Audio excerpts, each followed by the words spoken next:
Hello and welcome. Thank you so much for watching. This show is all about giving you insights and showcasing brands that help you to live your best life and give you confidence. As always, I want to kickstart your morning with some motivational advice to help you to feel inspired and energized to start your day. Today, I want to talk about the importance of understanding that it's never too late to reinvent yourself. When we are kids, we all have huge dreams and plans, but oftentimes, as time goes by, life happens, and those dreams become distant wishes that we hope we had made come true. The truth is, it's never too late to reinvent yourself and become the person you've always wanted to be. It doesn't matter if you're 16 years old or 70 years old. Each day brings a new opportunity and a fresh start to make changes to your lifestyle or to make a long-fulfilled dream happen and blossom into the best version of yourself. Some of the world's greatest leaders gained success much later in life. One of those people was the founder of KFC, Colonel Sanders. At the age of 65, he began Kentucky Fried Chicken. He was rejected over 1,000 times before finding a taker for his chicken recipe. Today, the company profits more than $16 billion in revenue. Reinventing yourself is a lifelong project which we must all undertake, and those who have the courage to begin not only win, but flourish with a life of no regrets. As George Bernard Shaw quotes, "Life isn't about finding yourself. Life is about creating yourself." Stay tuned. Coming up after the break. What advice do you have for anyone that is afraid to follow their dreams and take their dreams to that next level? They're afraid, they're not seeing results. What would you say to them to encourage them to live their dreams? If you're already doing what you love, you've got success. And if you haven't reached this level you think you want to get to, then you're going to have to work harder. Like, you're going to have to do things that you were not doing. The things that got you to where you're at are not going to be enough now. You're going to have to add to that. You got to get comfortable being uncomfortable. Wardrobe provided by H&M. Next up on the show, we have Canadian stand-up comedian Russell Peters. Russell was number 3 on the Forbes list of the world's highest paid comedians and became the first comedian to get a Netflix stand-up special. Russell, thank you so much for being on the show today. How are you doing?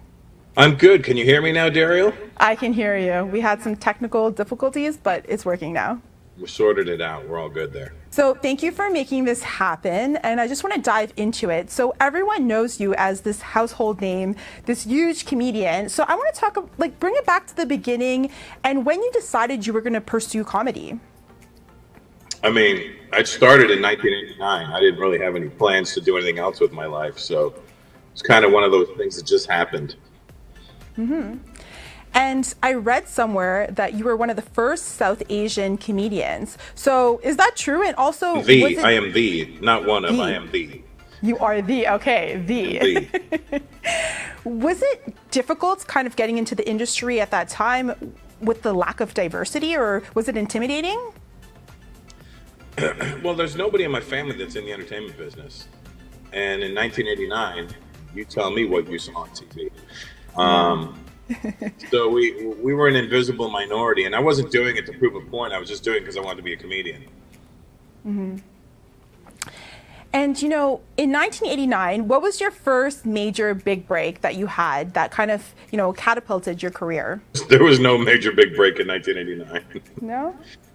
No breaks came until, my first little break came in like 95 when I shot a comic special for CBC. And that was in 1995. Then I got another special in 1997. And then I never got another special again until 2003. And that's the one that everybody knows me for. Oh, I see. And I know there was a comedian by the name of George Carlin who inspired you early in your career. So let's talk about, you know, how he inspired you. He was just, he was the guy that I would listen to all the time because I liked the way he played with words. He reminded me of like a really dope rapper, but he was definitely not a rapper at all. His wordplay was incredible. Mm-hmm. And I know he encouraged you to get on stage. I always feel like when I see you on stage, you're always just at ease and you're very confident. Even when I see you at red carpets, very confident. So were you ever scared when going on stage? Because I'm sure there were moments. Yeah, it happens all the time. That's why it's called a game face. Mm-hmm. Yeah. And do you have a kind of way to calm yourself down? Because I know for me, people say that I'm always calm, but I'm always freaking out.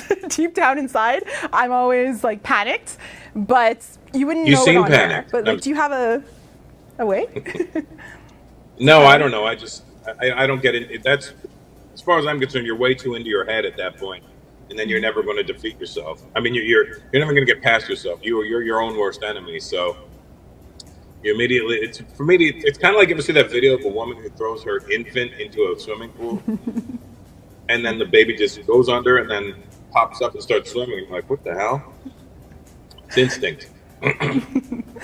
You know, on the path to success, there's obviously wins and losses. And as you said, you didn't have a major big break immediately. So how did you kind of push through the failure in the beginning? You just do it. You don't have. You see, I'm not from the generation that expects things to happen. That's this new generation that's like, if I do this, this will happen. It's like, I'm from the generation of, if you do this enough, maybe something can happen, but most likely not. I'm from the negative generation. What's one best piece of advice that someone gave you maybe in your career that kind of motivated you through a hard time? Because I'm sure a comedian is not something, as you know, in 1989 you didn't really hear about that many comedians, and obviously you're very successful now. So, you know, did you have something that kind of motivated you and pushed you through during those times? Yeah, I just didn't want to work for anybody. My goal was to never have a job where somebody told me what to do. I'm not good with authority, so it's always, I've always challenged authority and questioned authority, and no matter what the situation was in my life, I always questioned everything. My parents would take me to church when I was a kid, and I'd be like, no, this is dumb. I'm not going to do this. And, you know, I'm sure when you were first in the industry as well, I'm sure money did not come easily. So did it take you a long time to kind of build your success over the years and really get paid for your craft? Now you're making millions, you're on the Forbes list. So was it a difficult process in the beginning? And what would you say for those people that are maybe not seeing success right away in their own careers? Listen, if you're doing stand-up comedy because you think you're going to get rich, I suggest you quit immediately, because that's not how this game is. I never ever expected to make money. It was always like, I just wanted to not work for somebody. So for me, the goal was always to be independent. And if I was broke and independent, I was happy with that. As long as my bills just got covered, I was good with that. But if you're doing this because you think you're going to get rich, please get out of my business immediately. You don't need to be in our industry. That's actually very true. You know, in the beginning of every industry, especially in the entertainment industry, for me as well, you don't make money in the beginning. Disclosure for everybody, and it takes a long time to build up and make money. And when you do, it's like, wow, I get paid for this. This is amazing. So I can completely relate to that. You know, one thing I really like about you is you give back to the community. I know you also have a scholarship fund. So let's talk about that and the importance of giving back. Well, here's the thing. So the school I went to, I went to Chinguacousy for grade 9 and 10. I got kicked out because they thought I was slow. And then I got sent to North Peel, which was historically considered the dummy school. But that school actually saved my butt, because it had teachers that cared about the students and they wanted you to learn things. They weren't just worried about you getting the right number on your paper. They wanted you to know what you were doing. And I always appreciated North Peel for that. And I think it's now called Judith Diamond, which makes no sense to me because that woman had nothing to do with that school, but whatever. But that school was always good to me, and it kind of they encouraged me to do whatever I wanted to do. And so I've always, when I got in a position to help them, I thought I would, because it's full of kids from lower income families and probably with not that much hope. So if I can provide somebody with a little shining light for them to shoot for, then I'm going to do that. Mm-hmm. And have you had a chance to meet any of these kids that have had your scholarship, and have you seen a change in their lives now? I got emails from a couple of the students that received the scholarship, and saying that they're doing what they wanted to do, and that the scholarship kind of changed their life because it made it able for them to go to college. Mm-hmm. That's amazing. And you know, You've been in the industry for over 30 years. What does success mean to you? Because you've seemed to achieve so much success, and after a while, I'm sure it becomes normal. So what does success really mean to you at its core? I don't know. I really don't know what success is. I think success is just is doing what you love. I think that's ultimately what success is. And if you're doing what you love and you're still broke, that's fine. You're still successful in my eyes. That's very true. As long as you're following your passion, because there are people that get paid a lot of money and Yep. they're unhappy. So I guess it's definitely following your passion. And last but not least, our show is all about inspiration. That's why I created this platform, to inspire people to live their best life and show success stories like yours. So what advice do you have for anyone that is afraid to follow their dreams and take their dreams to that next level? They're afraid, they're not seeing results. What would you say to them to encourage them to live their dreams? If you're already doing what you love, you've got success. And if you haven't reached this level you think you want to get to, then you're going to have to work harder. Like, you're going to have to do things that you were not doing. The things that got you to where you're at are not going to be enough now. You're going to have to add to that.